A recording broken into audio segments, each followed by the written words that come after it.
Welcome to the Empowered Investor Podcast. Have you ever felt overwhelmed by the sheer volume of choices and voices telling you how to plan or invest for your future? With his straightforward approach, host Keith Matthews of Toulette Matthews & Associates cuts through the noise to help you create a winning action plan for you and your family. The decision-making framework discussed in this show can transform you and your investment experiences and will increase your odds of becoming financially secure. Learn more and subscribe today at tma-invest.com. Welcome to the Empowered Investor. My name is Keith Matthews, and I'm joined by my colleague and guest today, Hugh Campbell. Hugh has held a senior management role at Toulette Matthews & Associates for 28 years. He's also been doing personal and small business income tax for over 25 years. He's a graduate from McGill University in neurobiology and physiology, and later completed a diploma in accounting at McGill before completing his CA. Hugh has a tremendous office personality, is a team favorite, and always makes clients laugh. Hugh, welcome to today's episode. Very kind. Thank you. So listen, Hugh, you got to explain to our listeners, how does somebody in neurobiology become a CPA? Well, it's like everything in life. Sometimes somebody steps into your life, a mentor. I had a mentor, and he came to me and he said, well, in my last semester at McGill in neurobiology, and said, well, what are you going to be doing? I said, well, the one thing I am going to do is I'm going to work. I'm just fed up with school. I'd done all schooling since I was a young lad, and so it was time to move on. So he said, well, why don't you try accounting? I said, well, I have no idea of accounting because my training is in science. And anyway, he introduced me to Pricewaterhouse. I went to Pricewaterhouse, and that particular year was an unusual year for Pricewaterhouse because they were looking to round out their personnel by having people of varying backgrounds. They were hiring engineers, people with science degrees, BAs, just to be able to better reach out to their clients with a diverse professional staff. And they hired me. The one thing I didn't want to do was go on in school, but on being hired by Pricewaterhouse, I needed to have a background. So I had to do a series of courses to qualify to write the CPA exams. So I did night school for 5 years while working at Pricewaterhouse full time. Wow, that's a grind. What did you start doing at Pricewaterhouse? Did you do the audit and that sort of classic trail? So at that time, Pricewaterhouse was separated into various groups. And I got the luck of the draw, I think, really, for myself, because I was put into the small business section of Pricewaterhouse, handling small and medium-sized clients.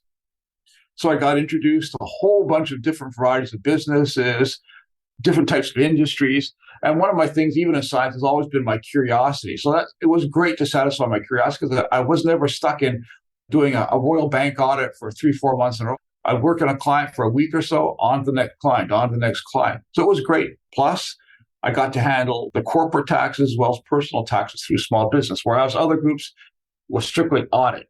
And they rarely handled those other kind of features. They had specialists who would handle it. Okay. And so what do you find most rewarding about working with small business owners and or doing personal income tax for individuals? The one thing that worked out well for myself in the end is you get to meet lots of different people with varying backgrounds, varying interests. I've found that very stimulating, meeting different people with different needs and trying to help out where you can. Well, one thing's for sure, you have an amazing reputation of trying to help people, Hugh. So kudos to you for that. Thank you. We're going to jump into some of the details of this tax discussion. It's going to be broken down into a variety of sections. We're going to look at the basics of tax returns for working Canadians, tax returns for retirees, and general tax return issues. We're also going to sort of wrap up the show later with what you think can happen to make the process better. And then finally, get your reflections and thoughts on tax. Let's jump in. The basics of tax returns. Why file a tax return on April 30th if you live in Canada and are a Canadian citizen? That's a good question that everybody has to deal with, because the issue in Canada is that it used to be to pay taxes for the general good of the country, but now tax returns have evolved well beyond that. Now they're involved in social benefits. Until you file a tax return, you will not be entitled to certain social benefits. For instance, a senior will not get his old age security if he doesn't file a tax return. an 18-year-old or a 20-year-old who's entitled to either a GST credit or a solidarity tax credit in Quebec, they will not get if they don't file a tax return. Similarly, for parents, low income who are getting child tax benefits, they won't get the child tax benefits. They haven't filed a tax return. So filing a tax return will entitle you to other social benefits. Okay, so it's a trigger. Yeah. Okay, what happens, Hugh, if you file late?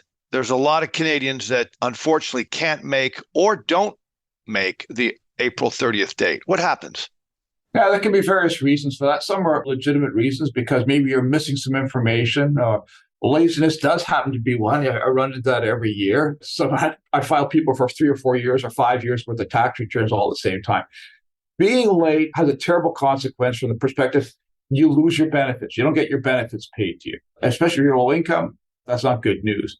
But for the people that happen to owe tax in any one year, by having not filed on time, you have immediately a 5% penalty. Plus, from the date that the tax return was due, April 30th, from that point onward, you're attracting interest compounded daily. And Quebec's case in particular is 9% interest compounded daily. Federal's a little bit better. Question, Hugh. When you say 5% penalty, is that 5% on the outstanding balance? Yeah. Okay. That's to start with. And you will get a letter from the tax authority saying, look, we want you to file, we want you to file. If you ignore those letters, the penalty increases. It can get up to 12% penalty for having filed late. So every circumstance is different. And if you have, unless you have a very good excuse, you can have significant penalties and significant interest consequences. All right. Of course. So you would be recommending everybody do their absolute best to file on time. Yep. So in Canada, why is it best to file together? And can you explain why spouses must file together and what makes that trigger point happen? So we have an integrated tax system where, in particular with spouses, certain deductions, certain income levels are shared and used mutually in order to determine benefits. So, for instance, the wife files her tax return. Well, the husband hasn't.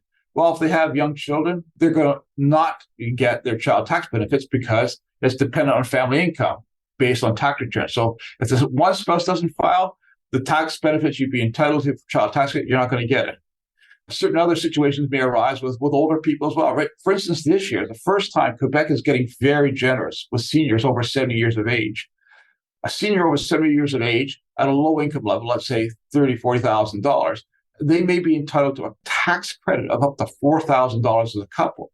If the spouses both file, great. But if they don't file, you're not going to get anything because the spouses who are interconnected on the tax system haven't filed their tax return. So you're foregoing a social benefit by not filing your tax return. Absolutely critical to file a tax return to entitle you to the social benefits, both spouses. Also, spouses share different deductions. For instance, the tax system that we use optimizes.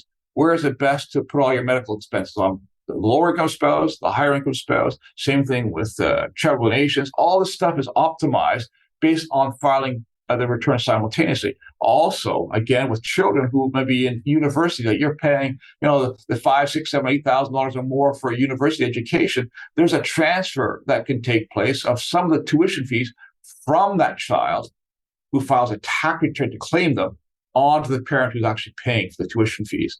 But again, if the child doesn't file and it's not integrated with the parent's return, the parent doesn't get a benefit. That's a big problem because I often find that there's kids who will go ahead and file their own return on their own. That sounds great. It's good to be independent. But the problem is they don't tick off the right boxes so that a parent may be entitled to actually receive a transfer of the tuition credit.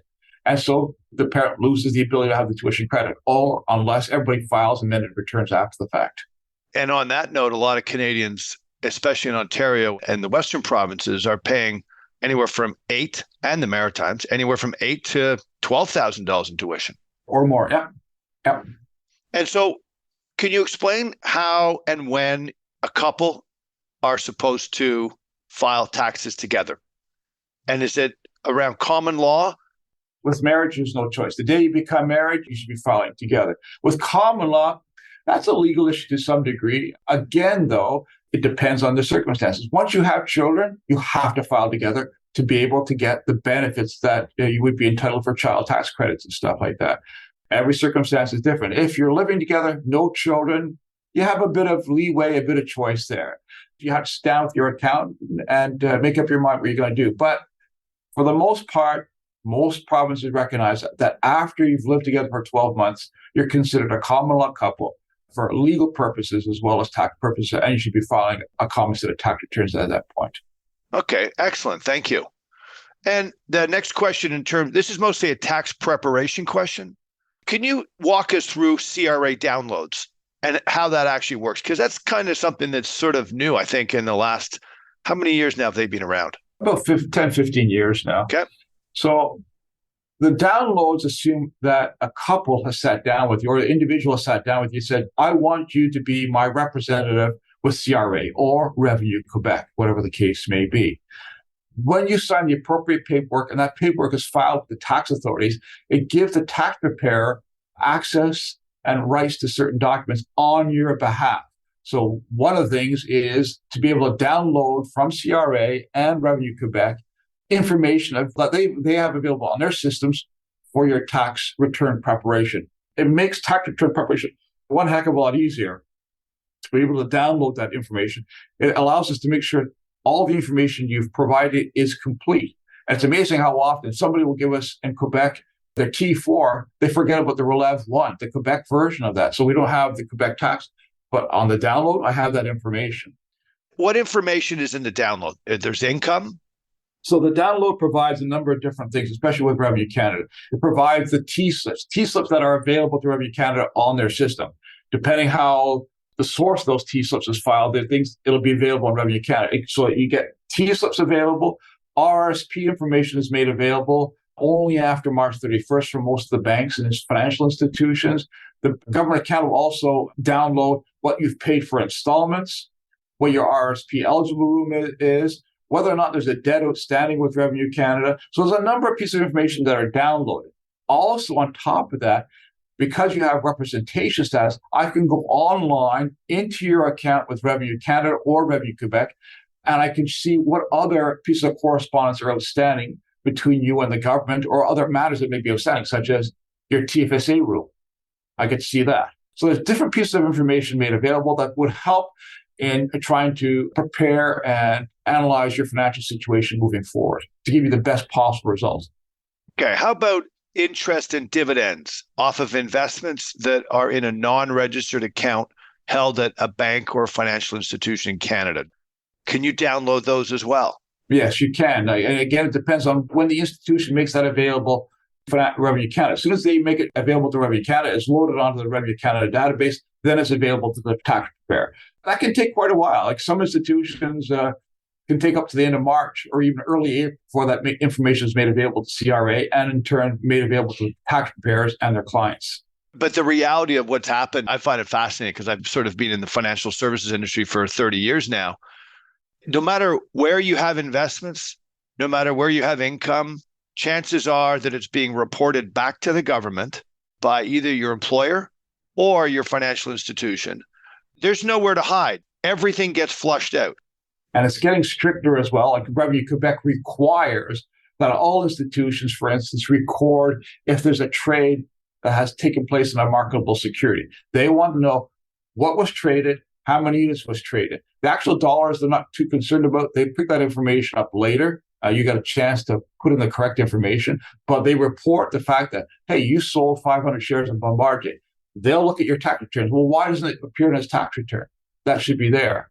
Other things that will happen as well is that Revenue Quebec in particular will look at the registry records of home sales.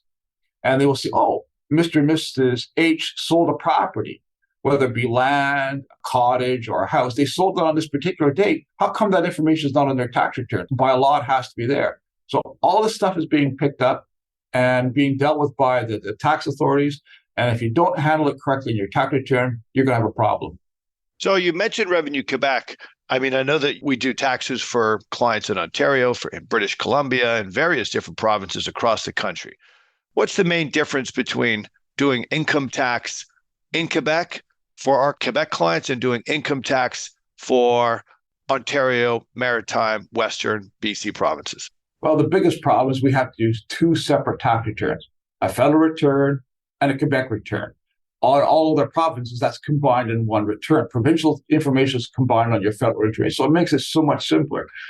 But the problem with Quebec is really socialized income tax returns. So there's a whole bunch of other things that have to be included in your tax return. For instance, they have what is called the solidarity tax credit for low-income individuals, which be individuals up to about $55,000, $60,000.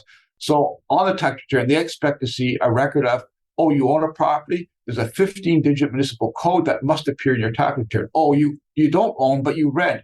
Oh, okay, then each year you're required to receive from your landlord what is called a 31 slip.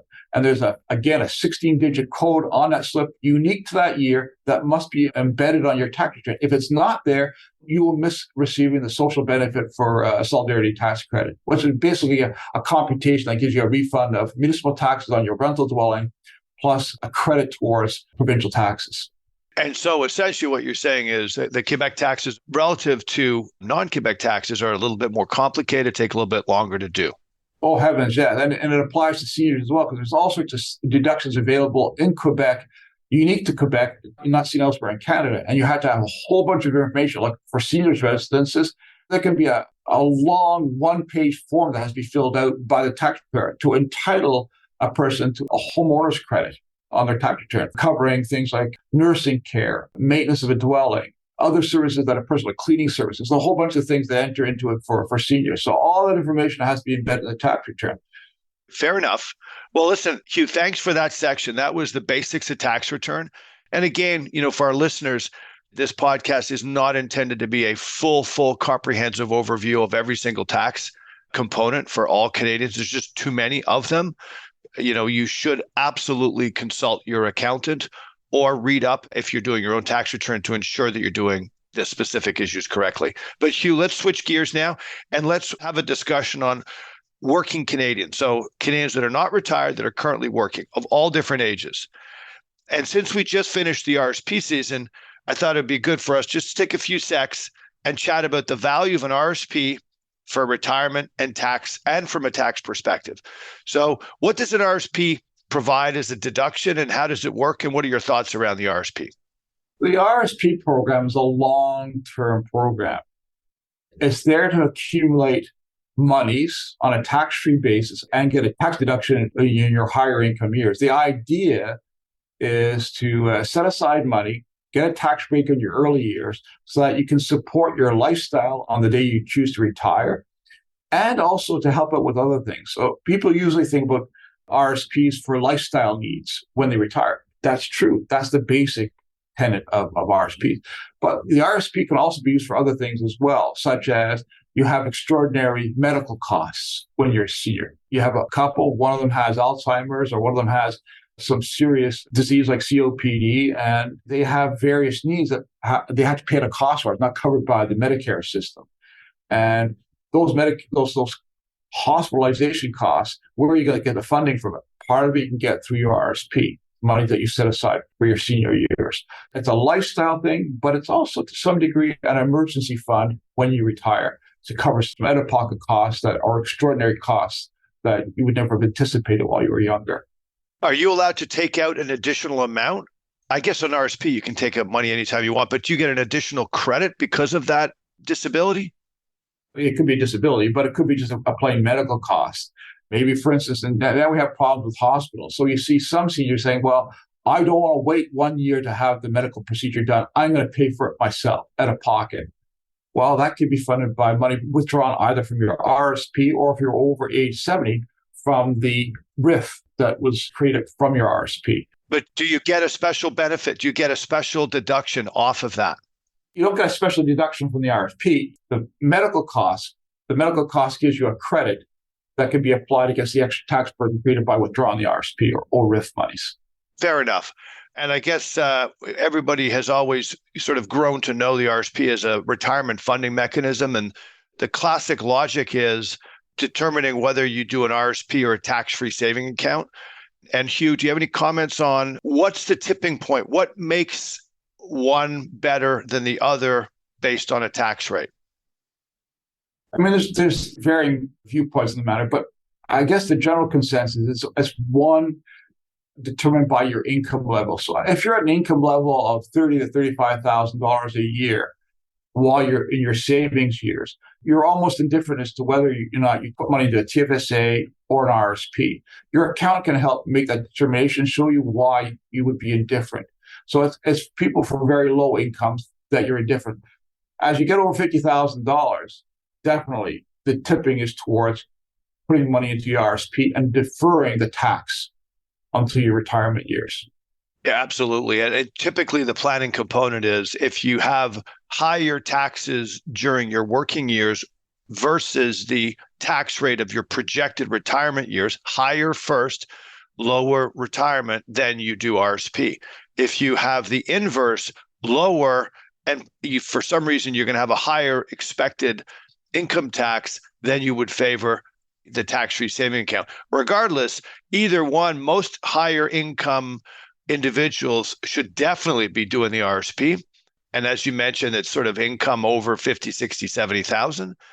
And then, of course, the trick is when you get your refund to do one of three things. Get your refund and either reinvest in next year's RSP, invest in a tax-free saving account, or pay down a mortgage. What do you see most people doing with tax refunds? Most people love it. I remember having one client. He wanted his tax refund. He said, do not tell me away. I use my tax refund every year to buy new golf clubs. Yeah, that was his thing. I would buy golf clubs. So I wasn't allowed to tell his spouse if he got a refund. So sometimes people spend, some of us would consider frivolous things, maybe, but that's life. That's life. The one thing I meant to mention on RSPs and TFSAs as well, part of it, there's a whole integrated thing that takes place. What's your spouse doing? What's their income level? Do you have a private pension plan? All these factor into whether it's TFSA or RSP as well. Those are other considerations. You sit down with your tax preparer and you work those details out. Fair enough. And that's one of the nice things that we love here at our firm is that we have internal tax, Hugh and Edmund, and we do planning and we do portfolio management. So it's very rare to have that tax service inside a portfolio management firm. And like you just said, when clients come and talk, you talk about tax questions, you can integrate it with planning and investment altogether.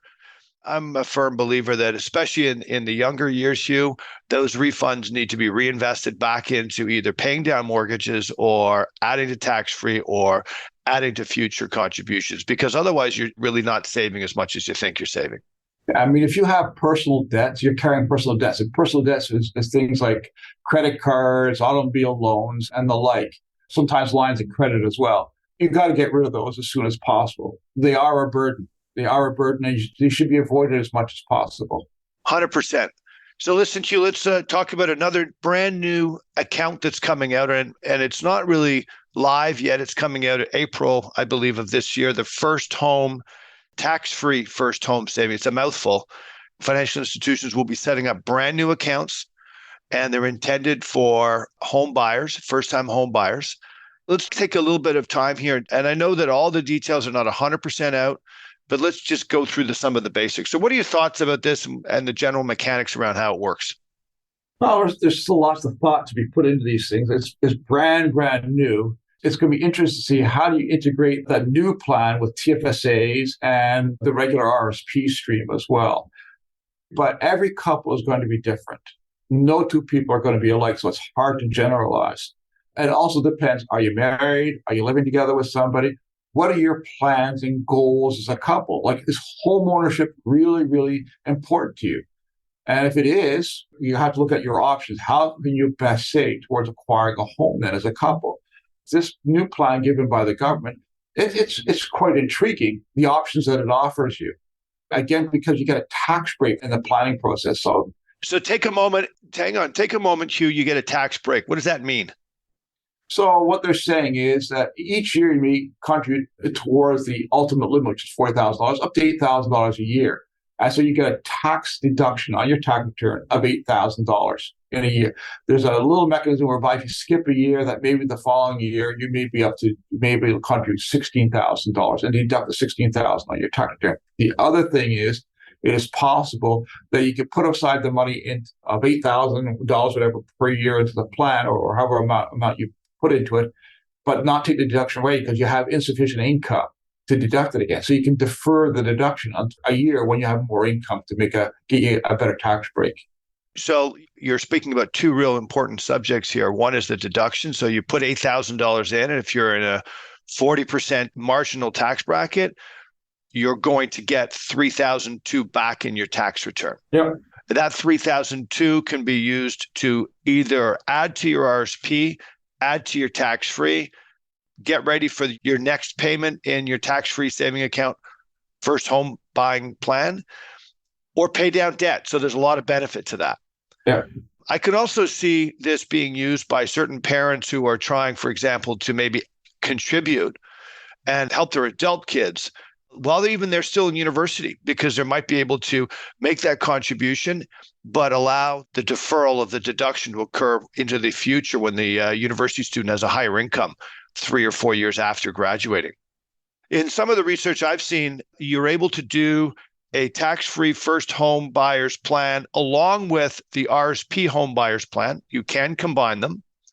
If you're a young couple and you're saving diligently in your 20s and early 30s, technically, each could get $40,000 into a tax-free first home buyer's plan, and each can get $35,000.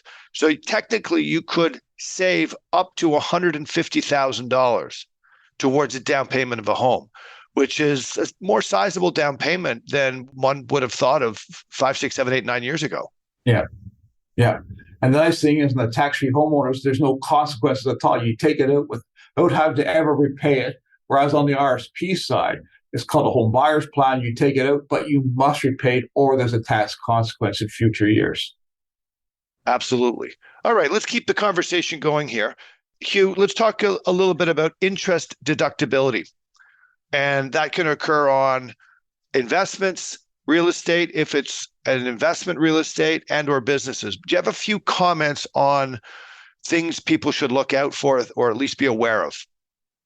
Yeah, there's some problems there for some individuals that we've seen over the years. So they'll take out a line of credit for investment purposes, but then they use that same line of credit to buy cars, furniture for the patio, improvements for the house or a swimming pool. And so they mix the proceeds of the loan with proceeds that have been used for investment purposes. Now you've gummed up the works, and now you've got a problem with what are the interest expense. And the government could look at it and say, look, this loan, you've used the proceeds for so many things, forget it. The interest deductibility is not there. So you got to keep it pure. So make sure that there's a pure link between the interest, the loan that you've incurred, the interest cost, a pure link between that and the investment that qualifies, or the investment be stock market or real estate. Okay. Keep it clean, keep it pure, segregate, I guess. Yeah. Create different baskets. What are some of the other things that you've seen that you'd want to speak about for deductibility of interest? You know, I guess you have to set your goals properly, and you and your wife will have to agree on certain things, because certainly when you have interest obligation, it ties your hands from doing other things. There's risks in everything. There's nothing like taking a huge mortgage out on an investment property. The tenant turns out to be a flop, and now you're stuck. You know, you have to still pay the interest, but you haven't got income coming in to cover it. Does that create a problem if you don't have income coming in? Well, does that mean can you deduct the interest? Yeah, you still be deducted, but that's not your problem. Your problem is it puts a strain on your overall finances, because you were planning on income coming in to cover it. Now you don't have the income coming in, so you got a cash flow issue. So it's not a tax issue, but it becomes a cash flow issue combined with certain tax problems. On the investment side, it can even be worse. For instance, you buy a cryptocurrency for $100,000, or a marijuana stock, or some other speculative type of investment, and suddenly 3 years later, it's gone. You have nothing. Now, because you have no expectation to earn income from the proceeds of that loan, the interest may not be tax deductible. So remember, with the tax department, the way it works, you have to have an expectation to earn income to have a deduction. So if you have a deduction but no expectation of income, the tax department is well within its purview to say that interest is not tax deductible. You know what, Hugh? That's very interesting. I did not know that. So you're saying if you're speculating in investing and you borrow money to speculate, you obviously think that you're going to get the deduction on interest because you're investing. You speculate, you lose a lot. You might lose everything. Yeah. Thereafter, you're not going to get that deduction potentially. That's a good possibility. Yeah. Wow. Okay. So obviously that's something that needs to be really looked at carefully. And of course, with higher interest rates where they're at right now, lines of credit are coming in. Homeowner line of credit prime is coming in at 6.7% right now. It's quite a bit different than the 2.45 of a couple of years ago. So check with your accountant to make sure that interest is deductible. Make sure that you safeguard yourself. I thought 6% was a pretty reasonable rate, Keith. I mean, my wife and I first bought our first home, it was a 19.5% interest rate. I never paid a mortgage less than a 10% interest rate. So it's all relative. Hugh, you sound like such a boomer right now. So listen, this is the last question we're going to ask for individuals that are currently working, and it has to do with home office deduction.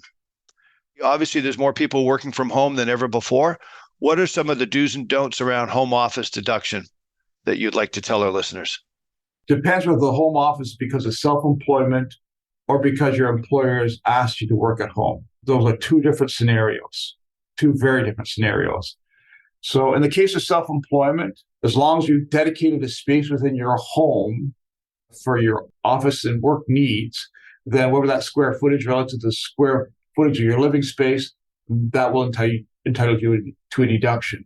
But also the nature of your earnings is very important as well. Is it commission-based or is it just straight income? Because there's limitations on certain expenses that can be deducted. You may not be able to deduct mortgage interest, for instance, in certain situations. Other situations, you will be allowed to deduct a portion of your mortgage interest. And then, of course, in the situation where your employer is required to be at home, you have to get a form signed by your employer saying, here's what we required of the employee, and here are the expenses we required him to cover out of pocket. So that if the employer says, well, I paid him for a cell phone and that, well, forget deducting your cell phone or internet because your employer said, I've compensated for that. With the salary side, things like mortgage interest is not tax deductible. Only things like your insurance, certain maintenance costs, your taxes, those things will go into the calculation. And then on top of all that, it's not on the salary side, it's not usually a huge credit. It depends on your size of your house and how much you're paying for different things. Right now, the last 3 years of the pandemic, people have been on to say, oh, you don't have to have any kind of documentation other than your employer agreeing that you worked at home. You can deduct $2 a day or up to $500, 250 days, deduct that as home office expenses. Sometimes that's the simplest way to go because any other way, you have to document exactly how you calculated your home office costs. Okay. And is that concept still allowed today? For 2022, yes. Okay. Interesting. $2 a day for up to 250 days. Yeah. Okay. Very nice. Very good. Thank you, Hugh. Let's switch and go to the retiree market and have a discussion around seniors and tax returns for seniors. Over the years, what do you feel is the most important matter for the vast majority of seniors? The biggest change the government's made for seniors was income splitting. So as long as they file a tax return together and sign a declaration saying, because so often with seniors, one or other of them did most of the work, had a pension plan, has the pension income coming into them, they can now share that with their spouse who has a lot less income for tax purposes. So they can split their income for tax purposes. That's a big change, a big advantage. And that's where filing tax returns as a senior is very, very important together. You can have income splitting. So I've seen seniors save $9,000, $10,000 in tax by that. Yeah, so the income splitting has been around 15 years now, 18 years, Hugh? Yeah. Yeah, because prior to that, it was a very different world without that splitting component. Correct. What are the most important credits for, and I know this is a sort of opening up a major discussion because it just doesn't end depending on various scenarios, but what do you see are the most important credits? Well, first of all, federally, there's a few different credits available to filing. Not a lot for seniors.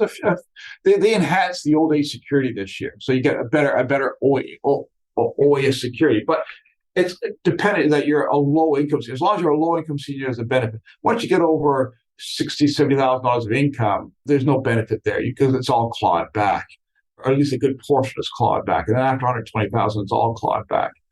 Quebec is a very interesting province to live in. They're very, very generous with seniors. And part of that is, of course, they want to make sure seniors are comfortable living at home and getting services at home. The reason for that is right now, the hospital systems are clogged with seniors who have no options but only a hospital to look after them. And it's clogging up our systems. So they're trying to find out ways for seniors to be looked after properly at home, getting the help they need, and getting tax credits and other financial aid to them do that. For instance, in 2022, there's a brand new credit available for seniors in Quebec. If you're over 70 years of age in Quebec and you're a married couple, and your income is under $50,000 as a couple, you can get a tax credit up to $4,000 this year. That's brand new this year for seniors. If you're a senior living alone, no husband, because you're widowed or whatever, the credit can be up to $2,000 for a low-income senior. On top of that, there's a whole bunch of other things. So seniors that live in a condo complex, they get a special form, a certificate signed by the condo association that will entitle them to certain maintenance and repairs done by the condo as a credit on their personal tax return.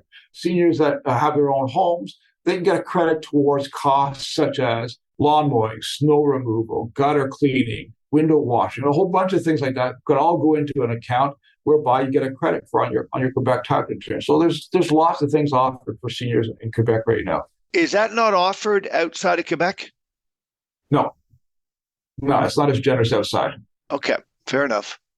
Here's a question that we're seeing a little bit more often. Clients come in or individuals ask us, listen, I'd like to gift my adult kids a little bit of capital, either to help on a home purchase or just to help them out a little bit. And they ask, like, is there a tax on the capital that I'm gifting my kids? Do you want to respond and make a few comments? As long as it's cash, you can give all the cash you want to your children, no tax consequences. The same does not apply to marketable securities or other forms of securities, or even a property. Like, you can't just give them a house without there being a tax consequence. So on anything else other than cash gifted to children has a tax consequence to the giver, not to the recipient, but to the giver. What you're implying here is the giver has to pay the appropriate tax on the sale of the investment. Yeah. Pay that tax, and then they can gift the post-tax capital to their kids. Yeah. Or in the case, let's say you say, I'll give my kid the house. You can do that, but the giver better make sure they file the appropriate paperwork to say, hey, I've transferred title from myself over to my children. It's a principal residence, so you can do that. But the giver has to file the appropriate paperwork or there's huge tax consequences. Yeah, so the giver can give the principal residence as long as they declare that that's been done. That's been done. But the giver cannot give a non-principal residence, a vacation property, an investment property. Yeah. If there's tax implications, without covering off and finalizing those tax implications, if they're still holding onto a principal residence, they have to pay up the tax and then there's capital gains consequences. Okay. Is there any other point you'd like to raise with regards to tax returns for seniors, Hugh, before we go to the next subject? That's pretty good. I think we'll go through it. Again, seniors, if they have any concerns, they got to talk to their tax advisor and say, hey, look, I'm considering this. What are going to be the consequences? And can I do it without incurring a lot of tax on the thing? They'll tell you. Fair enough. All right. Thank you for that. We're going to move to the last section here on general tax issues, and that will have implications for individuals who are working, as well as individuals who might currently be retired and or seniors. Sorry, we should go back to that one on the seniors. There is one other thing that seniors need to consider. All right. So the one major thing that all seniors must consider is, unfortunately in life, there are two things that are certain, as they all say, death and taxes. So it's going to happen with seniors, and seniors need to properly plan their affairs between each other. You need to have wills. You need to make sure the wills allow for the tax-free transfer of assets from the deceased spouse to the surviving spouse. People should not willy-nilly say, oh, yes, I give my RRSP to my children on death, and there's a surviving spouse. That would be usually a normal a rollover. So you have to plan those things out as seniors to make sure you take advantage of the tax-free rollover mechanisms and don't penalize your estate and your surviving spouse because you didn't properly plan out the sharing of your assets in your will. Very, very important. Thank you, Hugh. That is an excellent point. Excellent point. So if we move to the general section where these questions should be applicable to various different Canadians, let's start with, when you pay tax, do you pay on income that's only occurring in Canada, or is it global income? Can it be income on foreign property? Can it be income on an investment account? Could it be income on anything that you have outside of Canada? So the Canadian tax system is based on residency. So if you're resident in Canada for a particular year, then all income from all world sources are subject to tax in Canada. Now you say, well, I have double taxation because of my income earned over in Europe. Well, there's a bit of relief on that in that you get foreign tax credits for taxes paid on that income in foreign jurisdictions. It's complicated. It has to be well documented, and you use a professional to do that for you. So there is relief of double taxation in those instances, but you must declare the income on your personal tax returns. So you declare all income, regardless of whether it's only in Canada, all worldwide income on your Canadian tax return. Correct. Perfect. What's a T1135, Hugh? So the problem that all tax authorities across the world have experienced is that they've come to realize that we live in a global economy, and people don't have their assets and their resources all in one legal jurisdiction. They have them spread throughout the world. It can be down in Central America, can be over in Europe, through inheritances and all this. And so things get very complicated.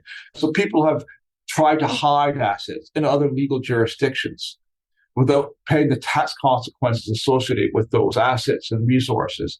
So the governments of the world have come down hard. In Canada, one of the things they make people declare is you must record in your tax return, fill out a form called a T1135, whereby you report income or property owned in foreign jurisdictions. So in other words, you may not be actually earning anything on that property for that year, but because it's a property that has the potential to have earnings, you must report the fact that, yes, I had a property, it was located over in XYZ country, and for this year there is no income earned on it, and there was no capital gain because I didn't sell it. As time evolves, as the property earns income on that, you have to report the income, or if you sell it, you have to report the capital gain or loss, and subject to taxes in Canada. If you do not, that's a problem. Is there a sort of a minimum amount of investment value? In the case of Canada, they say it has to be anything over $100,000 ACB. In other words, you paid more than $100,000 for it, then you must record it on a T1135. And to be clear here, it's not one item. It's all of your assets that are overseas. Yeah, the aggregated total. The aggregated total, if it's higher than $100,000 of cost, then you must report all assets. Correct. So what happens if individuals don't report? Now, I know there's two components to this, Hugh. There's obviously the short-term penalties that are incurred, but we've seen people approach our firm and they sort of haven't reported things for 15, 20 years, and they got to go through disclosure. So can you comment a little bit on both? So we try to encourage everybody to be open about their things. And some people, we've experienced in our own tax practice, people have hidden assets. Their spouse or themselves put money aside somewhere, maybe in Europe or Central America, and not report it because they didn't want to report the tax consequences. Okay, at a point in time, you're going to have to repatriate that money to Canada. The minute the money comes back into Canada, there's a report that goes from the banks to the government to say this person brought in more than $10,000.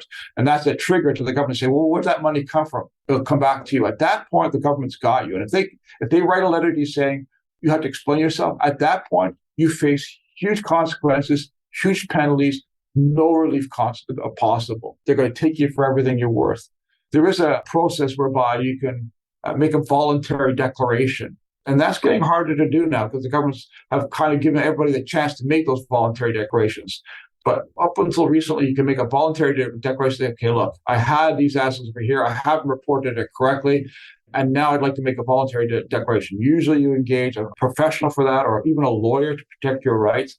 And you provide the accounting that's necessary. And the government will consider everything and make an assessment on you of what the consequences are that you've avoided for income tax purposes. And then they charge you the appropriate tax, interest, but no penalties. They may avoid penalties in those situations. But if they come to you first, you don't avoid the penalties. Yeah. And to be clear, we haven't worked with clients that we know that have explicitly hid things.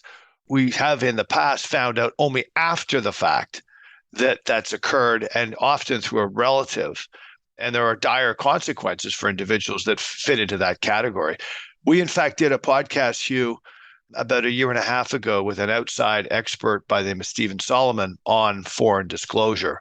It is tricky, and you definitely need to hire specialized accounting and specialized law firms to go through that process. So the penalty, just the average person, the penalty for not declaring a foreign asset. And what is a foreign asset? Oh, that's right. You told me that you have a stock savings plan with your company.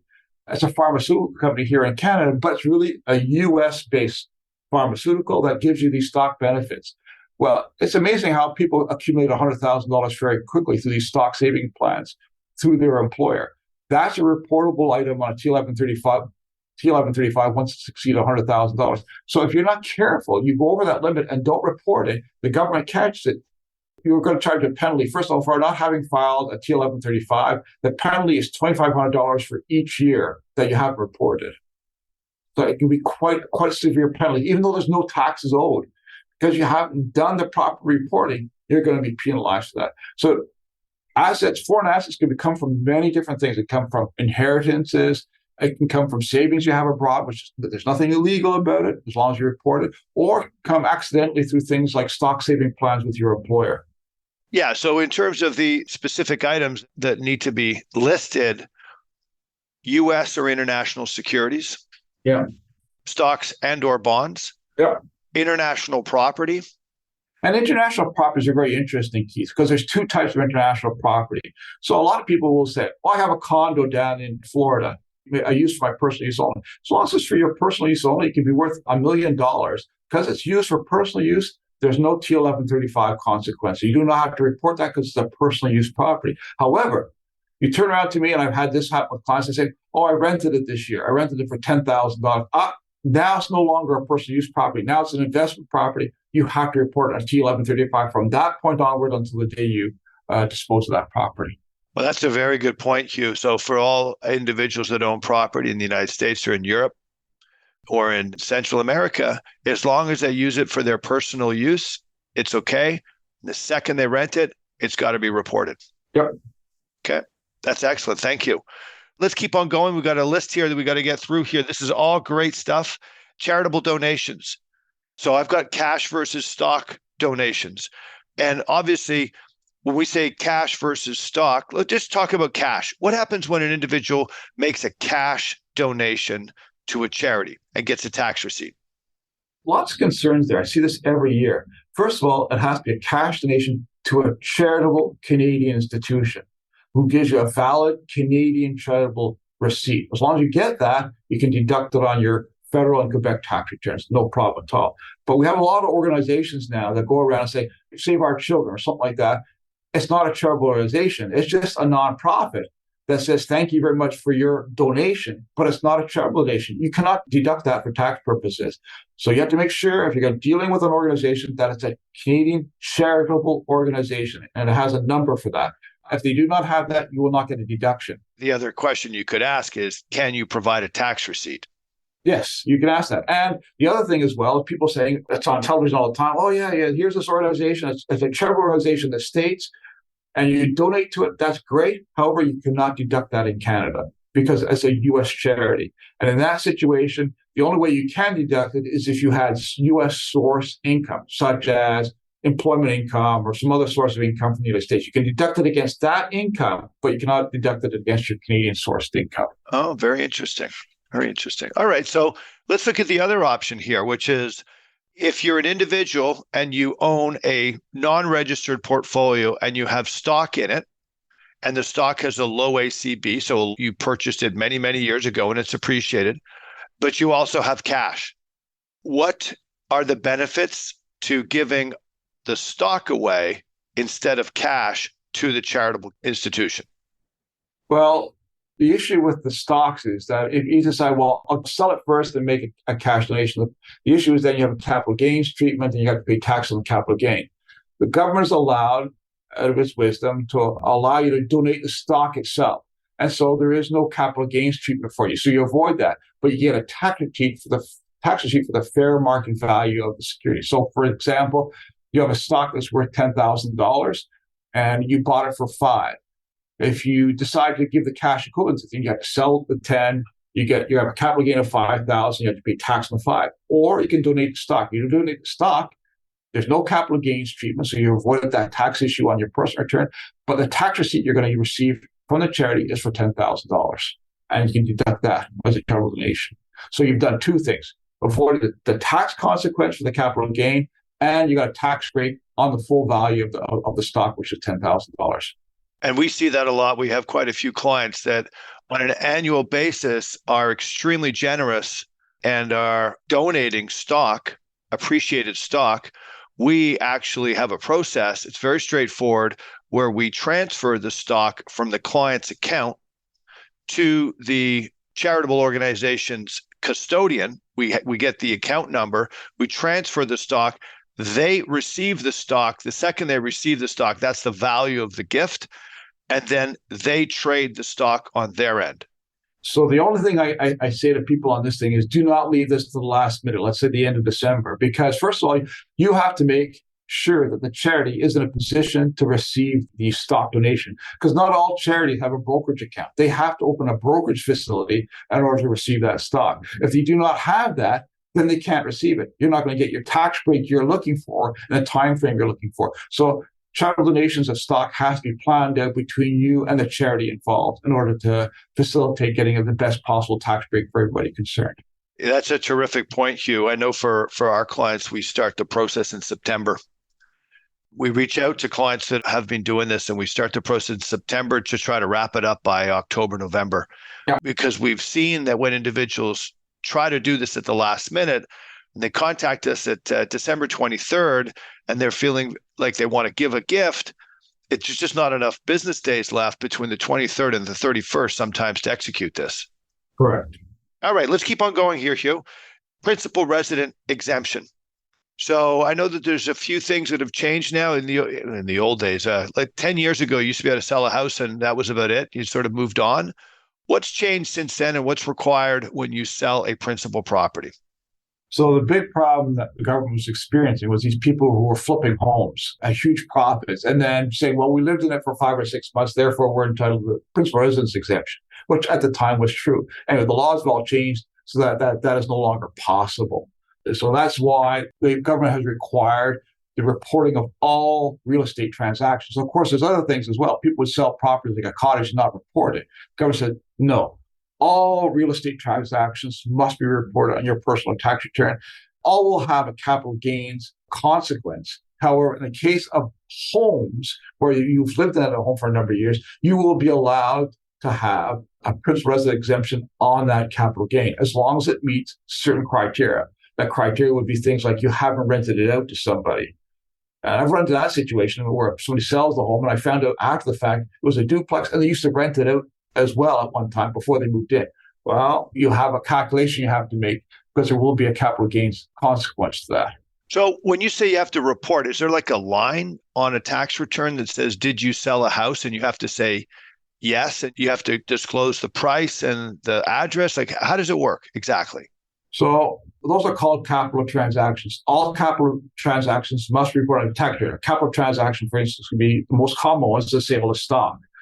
Also, an option there is real estate and buildings. And so all of them are reported on this line that says, I sold a property, investment property of some sort, whether the investment property take the form of stocks and bonds or whether it take the form of real estate. And so you report it, and then as long as you report it correctly, everything's fine. However, in the case of a home, the government has allowed, as is common throughout the years in Canada, that on your home, your principal residence, you can claim the principal residence exemption. Okay. All right. So let's take this example and make it a little bit more complex now for individuals that own multiple properties and the decision as to which property they should use for this exemption. So let's take an individual that has a home in a city, a cottage. Let's start with that, and then let's add a property in Florida. So let's start with the two properties in Canada. But the cottage appreciated more than the home. How does one actually account for that? Normally, if you look at this criteria, what is a home for a principal residence exemption? Well, it's a place you normally live. It's livable there all year. So this is a cottage that is not livable in the wintertime. It's hard to claim principal residence exemption on it because it's not livable in the wintertime.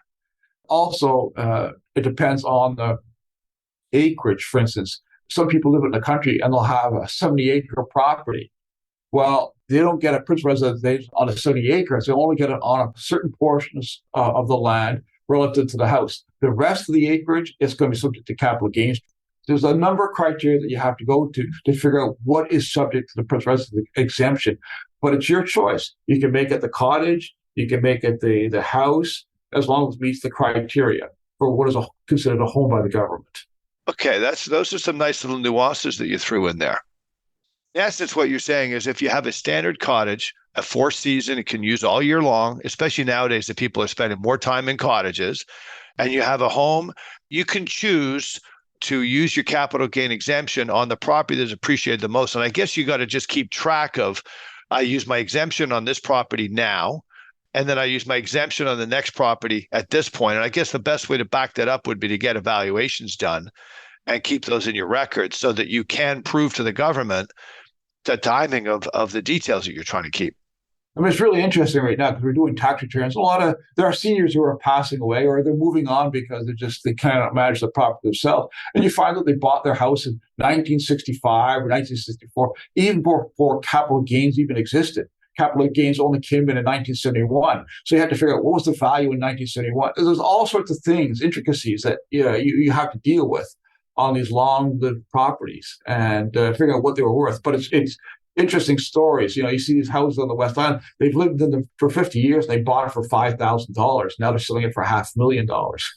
$500,000, way more than that, Hugh. So let's complicate it one more step. Person owns a house, a cottage, and a property in the United States. Yeah. But it's a personal use property. It's not a rental property. Can you declare the U.S. property as your principal residence? I know we've done it in the past for a couple of clients. Again, there's various restrictions on that. You have to read what the restrictions are and the eligibility criteria are to get the principal residence exemption. So is it possible? Yes, it is possible. Okay, so obviously, to our listeners who have multiple properties, if you want to use the exemption, make sure you speak to a tax advisor to get it correctly, because there are opportunities, but you want to make sure you're doing it in a fair way. So what are the penalties?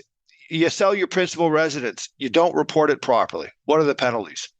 Minimum penalty federally is $8,000 for non-reporting of the property. And is that a one-time item, or can that kind of somehow creep into a cumulative? It's one time, but the penalty, depending when it's picked up. But then because it was, let's say 3 years ago, that penalty is charged as if you did the transactions, well, you did do it 3 years ago, and then there's accumulated interest from the time that the debt was owed. I got you. Okay. We're going to fire off a few easy ones here. What are individuals supposed to do with their notice of assessment? Those are very important legal documents because they're used for a number of different things. Always conserve your notice of assessment. Put it in the tax papers for that year and hold on to it. Do not throw it out. Don't treat it lightly. For some people, they say, well, I only do it electronically. Well, go ahead, take the trouble, print it off, put it in with your file so you have access to it. Some people say, okay, I'm comfortable going online through Revenue Canada or Revenue Quebec to obtain what I need when I need it. That's fine too. That's up to yourself. But certainly make sure you can get access to a copy. Especially don't leave it so that you have access online, but you've never given your spouse that access or the information to have access, because now the spouse has a problem. So it's better to kind of print it out so everybody has access to those documents. But they are needed for certain things as well. And if you're trying to have a conversation with Revenue Quebec or Revenue Canada, certain things, they're going to ask you a question. Well, what is online, such and such, of your assessment notice? And if you don't have the information available, they stop answering your questions. They forget it. Yeah, so it's a great document, as a reference document. Yeah. Okay. What do you do if you owe money? You do your tax return yourself, or you get it done by a professional and they tell you that you owe money. What do you do? Owing a debt to Revenue Canada, Revenue Quebec, it's common. It happens. And people run into situations where they are cash short for a while. Do not ignore when you owe a debt to Revenue Canada or Revenue Quebec. Generally, they let it ride for at least 90 days after you get your initial bill. You won't hear much from them. They assume that you're making the arrangements to get it paid. But After 90 days, they'll send you another letter saying, you haven't paid us yet. What's happening? Some people will continue to ignore that. And then they finally get a warning letter saying, either you contact us, make an arrangement to pay, or else. When you receive a letter like that and you still continue to ignore it, that's when seizures of bank accounts start. And they freeze your accounts. Okay, so how does that work exactly? Let's say you haven't been on top of your tax affairs, you haven't paid what the money's owed. They're going to come in and actually go into your bank account and do what exactly? What does that mean? Freeze them. That means you have no access to what does that mean exactly? First of all, they will send a letter to your bank. And the bank, they will say a letter, this person owes us $1,000. If you have the money in it, they just take the money out and they remit it to a revenue account on your behalf. If your account only has $800, they'll pay the $800 and then they freeze your account until such time as the balance is paid. So you can't use your account for anything. Fair enough. So at the end of the day, you got to get this thing paid for. Yeah, don't ignore it. It's not good. And it red flags your file as well. So that revenue account now says you're, quote unquote, let's say a troublemaker, for lack of a better word. And then they pay even more special attention to your tax returns because obviously you're not handling your affairs properly. You can't handle paying your obligations. Maybe you haven't reported things correctly. So they'll audit you. Okay. Last quick question here. What do you do about record retention? How long should an individual keep their tax returns? Get asked that question every year. The average person, it's 7 years. The current year plus 6 previous years. That's for normal returns. What are abnormal returns? Well, where you hold an investment property, a rental property, or you have very unusual marketable securities, you may be required to hold all the returns from the date of inception that you bought that rental property. Because, for instance, on a rental property, you bought it in 1995. You need to know what the adjusted cost base, what you declared in that year. You need to have a record. Did you make a capital cost allowance claim any year after that? All these things affect your tax returns when the property is disposed of. You have to have all those records at hand. Did you have a partner? Did you have your wife make a declaration for your wife? All sorts of things. Same thing with marketable securities that are very unusual, sometimes private corporations. Oh yeah, I bought a private corporation and here's what I paid for it. So you got to keep all these records to figure out the adjusted cost base and certain other details so that when it's time to sell or it's deemed sold, you have the records to be able to do the calculations. Hugh, what you're talking about here is not necessarily keeping the tax return of 20 years ago. What you're talking about is keeping the records of the assets that you might have reported something on in a tax return. But if they're assets, whether it's a business, cottages are another one. People are constantly making improvements on cottages. Yeah. And they're constantly making renovations. Those renovations can increase the cost base so that when you finally do sell your cottage, the capital gain is lower because you've included the improvements. Yeah. That's what you're talking about. Is that correct, Hugh? Yeah, I'm talking about that, but also in the case of capital cost allowance. If you make a capital cost allowance claim on a property, you have to keep records of that. You can only see that from your tax returns. Okay. Fair enough. Yeah. So that is a unique situation. Okay. Well, listen, Hugh, thank you for answering all those general tax questions. We're going to move into the last section of our discussion here. And it's really opinion-based now. We're looking for your thoughts on two main things. Let's go with the first one here. What do you think can make the overall tax return process easier, either for people doing it on their own or for individuals who are hiring tax professionals to help them? Well, one thing that you can do is go look at your tax return for the prior year. Look at what you declared that prior year and make sure you account for all those documents this year. Obviously, if you dispose of something, you don't have to worry. But if you saw on last year's year, oh, yeah, that's right, I had capital gains because I had marketable securities. Well, make sure you have the information about marketable security transactions for the current year handed into the tax preparer or include on your tax return.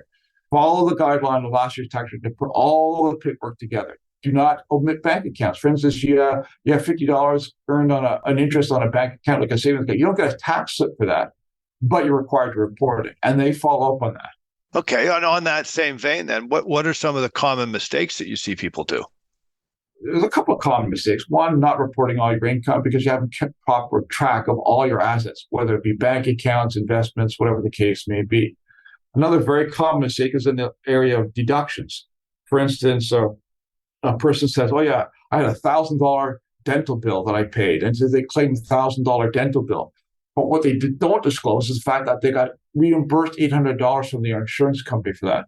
You're only allowed to claim what you're out of pocket for, not what you paid in total. So if you're only out of pocket $200, that's all that you can claim. So keep proper records of your medical costs, what you originally paid and what was reimbursed, because only the net is deductible on the tax return.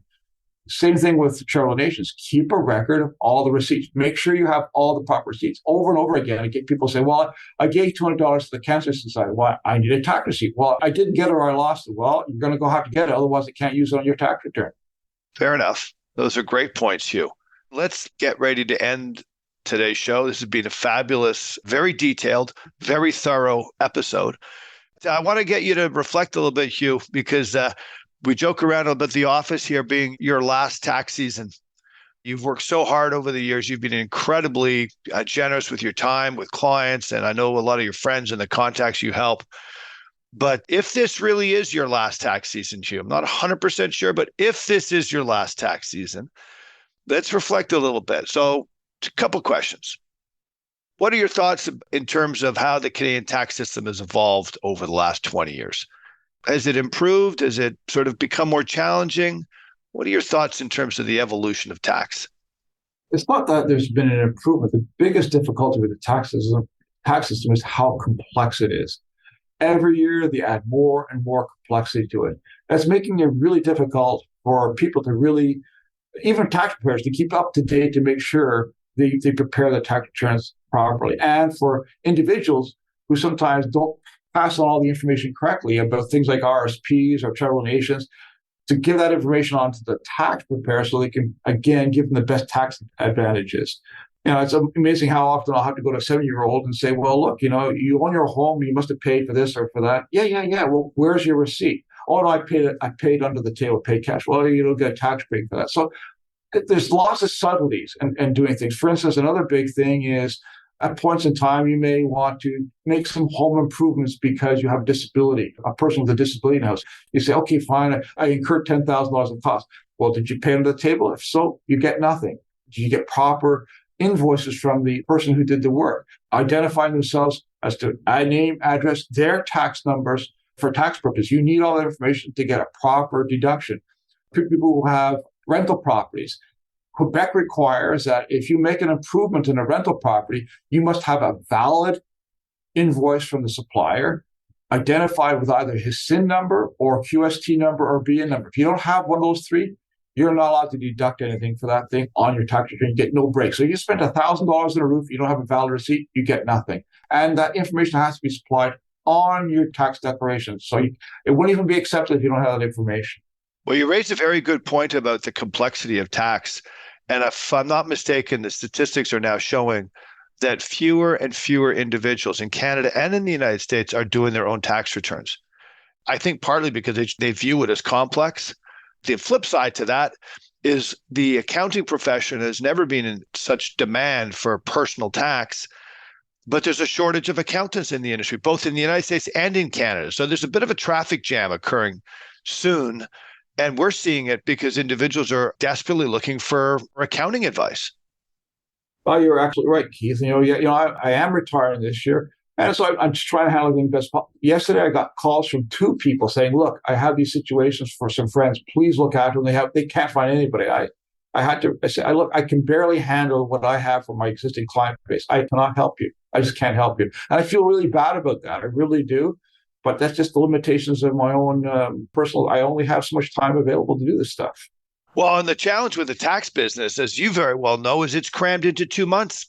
Why doesn't the government sort of shift? I guess they couldn't do it multiple end-of-year tax seasons because it would shift the workload out throughout the entire year instead of making this entire moment happen in this 6-week period, which is just crazy. Yeah, but it's not a tax system anymore. It's a social benefit system as well. Huge transfers of wealth are taking place by doing the tax returns. And so they have to do that at a point in time to treat everybody fairly at the same time. You look at last year and 2021, Quebec came up with a thing saying, for everybody at a certain income level, we're going to give you $500 bonus as a tax refund if you file your tax return. Well, It was a big hassle at the last minute. Even the tax software people couldn't adjust their software to accommodate. So we were filing tax returns without claiming the $500, assuming the government will make the adjustment, which they did for the $500. And so it's just everything's getting more and more complex. The complexity is such more and more tax professionals say, I don't want to do this anymore. It's not worth listening to the gripes that people were really unhappy because certain things didn't get treated correctly. Hugh, it sounds like a great time to retire. It does. So listen, that's the complex side. Here's your last comment that we'd love to hear from you, Hugh. What are you going to miss most about doing taxes for clients, contacts, and friends? It's the same thing that I felt when I finished my BSc and I joined Pricewaterhouse. What I really enjoyed about it was satisfying my curiosity about delving into different things and seeing different things, but in particular dealing with people. I was very reserved back then. I was shy.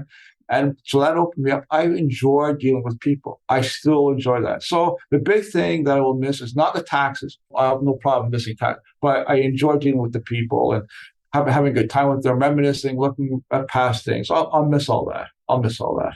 Well, you're very good at it, Hugh. You've been an incredible person to work with. I know the clients love working with you, as does the team.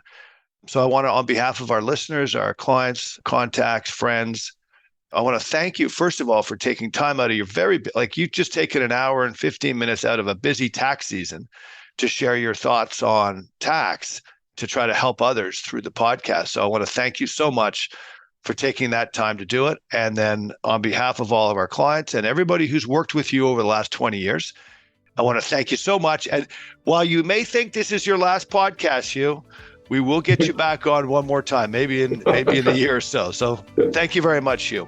Thank you, Keith. Thank you very, very much. And to all the clients, thank you as well. You've been listening to the Empowered Investor Podcast, hosted by Keith Matthews. Please visit tma-invest.com to subscribe to this podcast, learn more about how his firm helps Canadian investors, or to request a complimentary copy of The Empowered Investor.